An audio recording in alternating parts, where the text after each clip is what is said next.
When Oblivion was released back in 2006, there was a DLC release for it called the Horse Armor. This was the first ever microtransaction cosmetic DLC, and it caused one of the biggest uproars in gaming history. People were up in arms. They hated it. They were sending messages on boards telling them how they were going to refund Oblivion, how they'd never buy another Bethesda product again because they were so greedy by releasing cosmetic DLC that cost $2.50. Now you can buy CSGO skins for $10,000. This is the 17 greediest things in video games. These are the greediest things found in video games, and we'll start with Fallout 76, considered to be one Hello, Bethesda. Fancy seeing you here. I were just chatting about of the you. worst game launches of all time. Aside from countless bugs and server issues, Bethesda added the shadiest microtransactions despite the game already costing $60. The Atomic Shop let you buy emotes and skins for extra money, which nearly caused the game's fanbase to I will say that aesthetically, this stuff does look very nice, though. Tons of items had fake prices, pretending to be 50 or 30% off, but it got even worse because pay-to-win items Wait, could fake also be found prices? here, like the Repair Kit. To make things even more shady, the Power Armor edition of the game cost $200, which included a helmet and a high-quality double. Okay, but at least you get to pretend like you're in a nuclear apocalypse, not like now where we're just in a normal apocalypse. But when players actually received it, the bag was a cheap knockoff. Oh, I remember this! They said it was gonna be like a proper canvas bag. It was gonna be really well quality, like really well made. And they got this. Like, it was just like really cheap plastic. Oh, there was so many controversies when Fallout 76 came out. It's actually hard to keep track of them all. To apologize, Bethesda slapped players in the face with $5 of in-game currency, which wasn't Hey even man, enough to buy that's good. You can get maybe one Power Armor skin for that, maybe? in-game bag, never mind a real one. Wait, confirm purchase. Wait, you can get a bundle for 2,700 atoms. And I'm pretty sure that it's $10 for 1,000 atoms, right? Listen, you can get a fifth of a bundle. One bundle. With your discounted. Oh, that's so good. That is what EA did to Battlefront 2. It was one of the most highly anticipated games, improving on everything from the first Battlefront, except EA ruined it before I remember this. I think they went on Reddit and got the most downvoted Reddit post of all it time. came out. It was revealed that the game had loot boxes and a ton of microtransactions that made the multiplayer completely unfair. EA had turned the game into pay to win. If you wanted your favorite characters like Darth Vader or Yoda, you either had to grind for dozens of hours or simply swipe your credit card. Yeah, you had to unlock the characters that you were going to play as, like Darth Vader and Yoda. You have to unlock them through a loot box. So instead of being able to just play them like in the original Battlefront, you could just choose your characters and play as them. You have to unlock them first by paying money. How good does that sound? And they went onto Reddit and said, hey, listen, oh, here is the comment that got so downvoted. 667,000 downvotes on Reddit. And they said the intent is to provide players with a sense of pride and accomplishments for unlocking different heroes. Except the way that you unlock different heroes is by buying it. So when you're swiping your credit card, you can feel so prideful and accomplished that you managed to have money to buy things with because you feel nothing gives you more of a feeling of accomplishment, I feel, than purchasing items. When I walk out of Aldi with my sack of apples, I feel like I really did earn those apples. Backlash was so powerful that Disney actually had to step in and force EA to get rid of the microtransactions. EA originally made them cheaper, and just before release, they straight up deleted them from the game. The controversy was That's so sneaky. They really tried to just drop the price and be like, guys, see, we fixed it. And then people were like, no, holes, get it out. so and then they big had to remove it. Dozens of countries to make loot boxes illegal. And even though that was a huge situation, it was nothing compared to EA's shadiest decision of all time. With UFC 4, the game originally looked great. It was received well by players, and review scores were pretty high. It was released as a fully fledged $60 game, and everything seemed to be going well, but secretly EA was waiting for the hype to die down before they pulled off one of the greediest decisions in gaming. After an entire Oh no, that's what happens. You take out all the microtransactions, then when no one cares about the game anymore, you slip them back in so you can fondle the ball sacks of all the whales that will give you all of the money. By the way, a whale, if you don't know, in microtransaction terms, is someone that spends a lot of money on microtransactions. Someone that really dumps all of their bank account into mobile games and things like that. That's where the money from those mobile games really comes from, is the month whales. had passed, EA updated UFC 4 with ads. Despite the game still costing $60, EA really thought they could give people real ads in the middle of a match, and Oh my god, they put ads in the game? Nobody would notice. And so another company. Oh no! Imagine you're in the middle of a match and a fucking ad pops up out of a game that you already bought. That's abysmal. That's cataclysmic. Rockstar. Last year, they released the GTA Trilogy Definitive Edition, and it was a complete remake of classic games like Vice City and San Andreas. And it looked like Play-Doh. Phenomenal. They were developed on Unreal Engine, had insane graphics, and seemed like a love letter to the fans.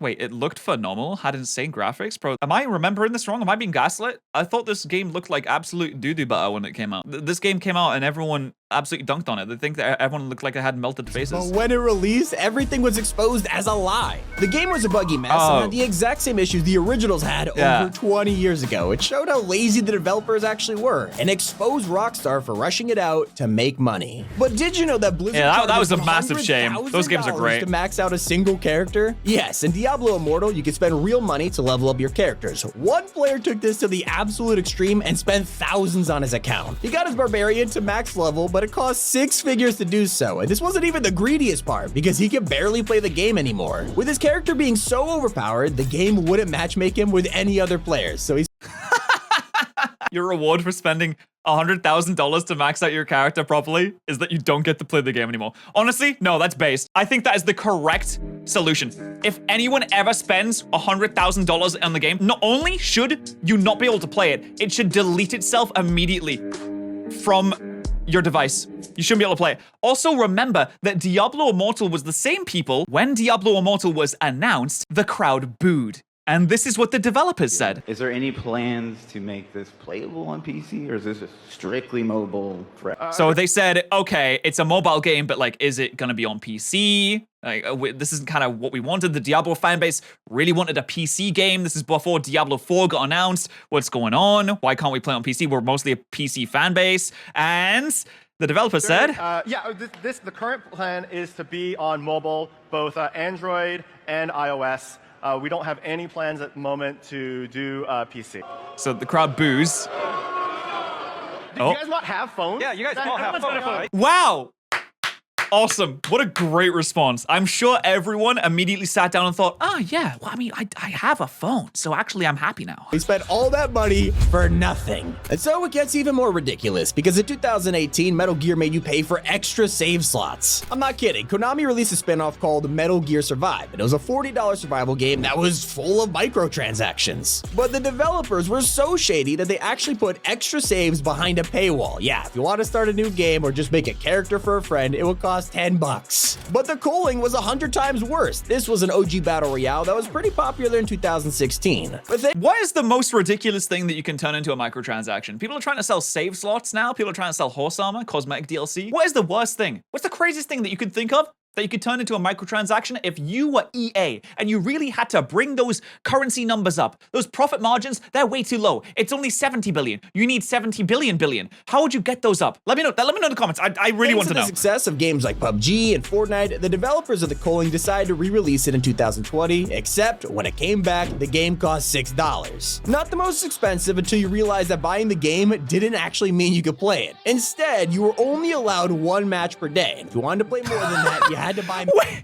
hold on. The thing says if you spend $6, you have to purchase tokens to play more than your 1 free match per day. Brother, it's not free. You paid $6 for the game. More than that, you had what to you buy talking matches about? With real money. You could buy packs of 3, 10, or 20 matches, and it will cost. The funniest thing is, this game had so few players that you couldn't even play 1 match because there was literally nobody playing it at all. And that, ladies and gents and NBs, is common. $5 to top up your tokens, depending on how many you wanted. The developers made it expensive on purpose so that you would look at their online pass and think it's a bargain in comparison. Either way, players are being ripped off. Bro, okay, not to like dunk on game developers and stuff like that, but for real, this game, in comparison. Either the way that this looks, this isn't even worth, like, this is a free-to-play game. This looks dog shit. I'm sorry, this is not worth spending anyone on. Being ripped off. It doesn't even look fun. Famous controversies out there is Oblivion! When practically invented microtransactions. Yeah. With the success of Oblivion, they released a pack named the Horse Armor DLC. This was a time in gaming when DLC actually meant extra content. So for Bethesda to charge almost $3 for Horse Armor, let's go. The biggest problem was that Oblivion is a completely single-player game, and the Horse Armor didn't actually do anything other than look good. There's a pay cut. The Horse Armor DLC didn't actually make your horse more resistant to damage. It just made it look really sick. Cosmetic that nobody would see except you, and became famous because of just how greedy this was. The scariest part is that it didn't matter. The Horse Armor DLC was Yep, it was a really well-selling one of the DLC. best-selling packs on the Xbox marketplace, and it started the microtransaction trend that we all know today. Let me Oh, Todd, why didn't you stop it? You could have stopped it, Todd. You had the power. tell you, this gets even dumber, because Mortal Kombat once charged players real money to press a button. The series is known for fatalities and finishing your opponent in gruesome ways. It's also pretty simple to do this because you just gotta press pause and the fatality combo is right there. But with Mortal Kombat X, the developers wanted to make money in the easiest way possible. So they made up one of the most ridiculous microtransactions in gaming history. You can pay $1 for easy fatalities, which will make the combos simpler. And I might have mentioned that it was $1. No, you can't make a problem and then sell the solution to it. Hey, Apple, how you doing?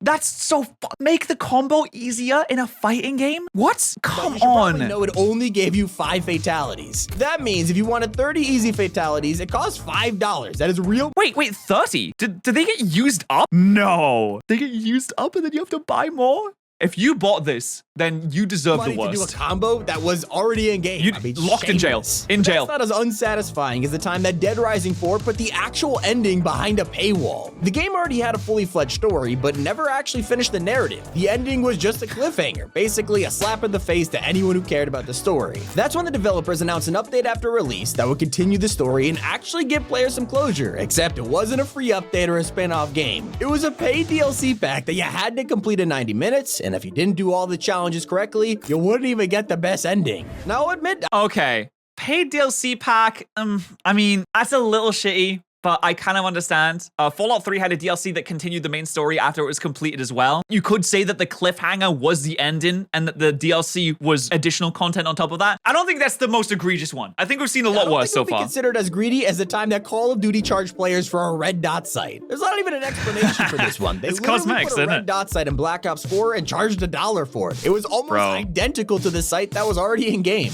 You'd think that Activision would have learned, considering that Black Ops 3 was also called out for being shady. In that game, Treyarch got everyone excited with brand new weapons and items, except you could only get them in loot boxes, which were hard enough to earn through normal gameplay. So not only were they locked behind a I can't play Call of Duty anymore because of this stuff. There's way too much stuff to customize. I'm one of those people that I like to keep it nice and simple. On Call of Duty 4, you had a main, a secondary, a few perks, maybe some attachments, and you're good to go. In this, there's 70,000 different variations of everything. And I have this issue where if there's too much stuff, then my brain overloads and then it's just like, I don't want to do this anymore. I'm not having fun. paywall, but you couldn't even buy the weapon you wanted. You had to gamble for it, and the odds of you earning one was like 0.8%. I'm serious. Speaking of gambling, NBA 2K20 took things to a different level. Despite already charging you for cosmetics, upgrading players, My favorite part about these NBA, FIFA, like NFL games is that if you don't put the number at the end of the game, then you don't know which game it is.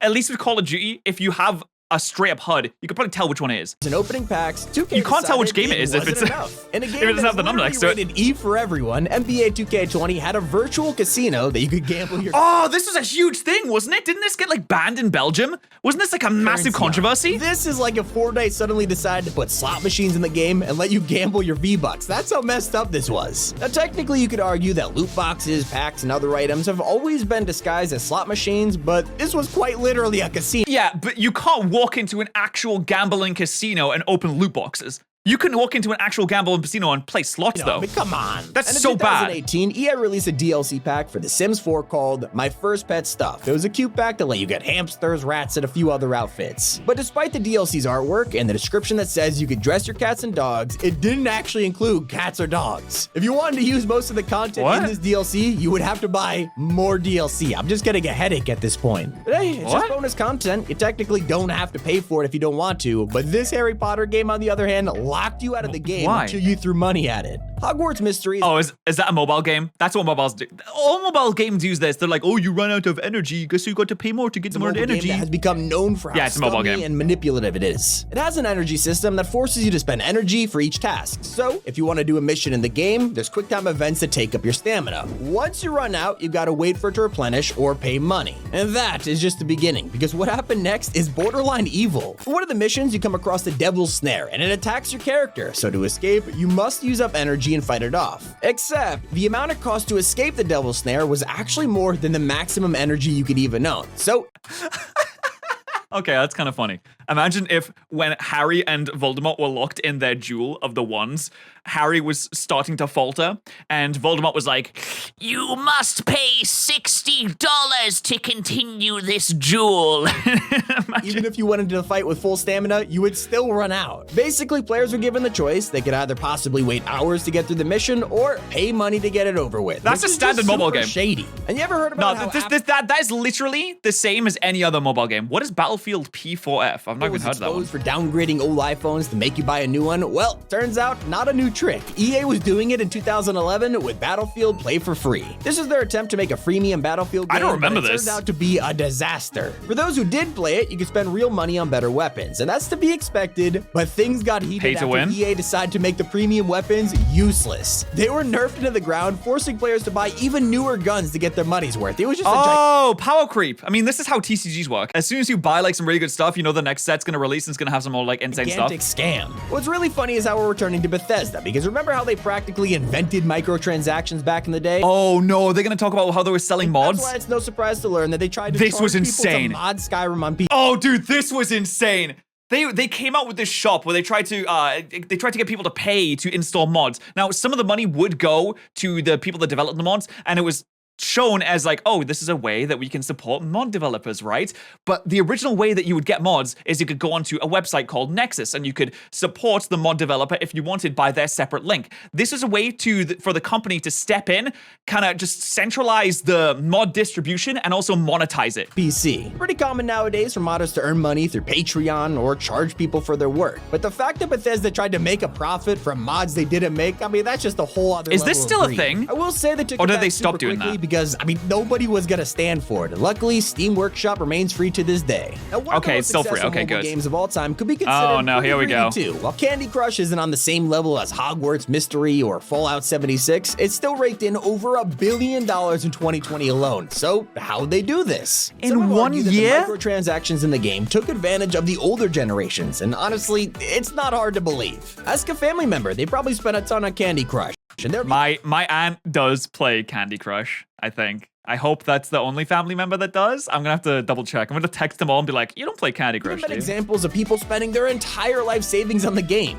But that is not the greediest thing that the developers have done. You're not gonna believe this, but in 2014, King successfully trademarked the word candy in the EU. They used this to send out takedowns to other mobile developers who had the word candy in their titles. Bro, this is like when React tried to trademark the word React. You can't trademark candy. Come on, it's like trademarking Apple. Oh, wait. Wait, did Apple do There was that? drama in the exact same year when a game called the Banner Saga battled with King over the rights to the word saga. Yes, they tried to argue that Stoic couldn't copyright a Viking game because the Banner Saga shared one word with the Candy Crush Saga. This is just absolutely embarrassing. Hope you guys Dude, enjoy. that's money grubbing fucking companies. That's why we need communism. Anyway, subscribe to my second channel. I'd really appreciate it. Thank you so much. And let me know what the greediest thing you've ever done is.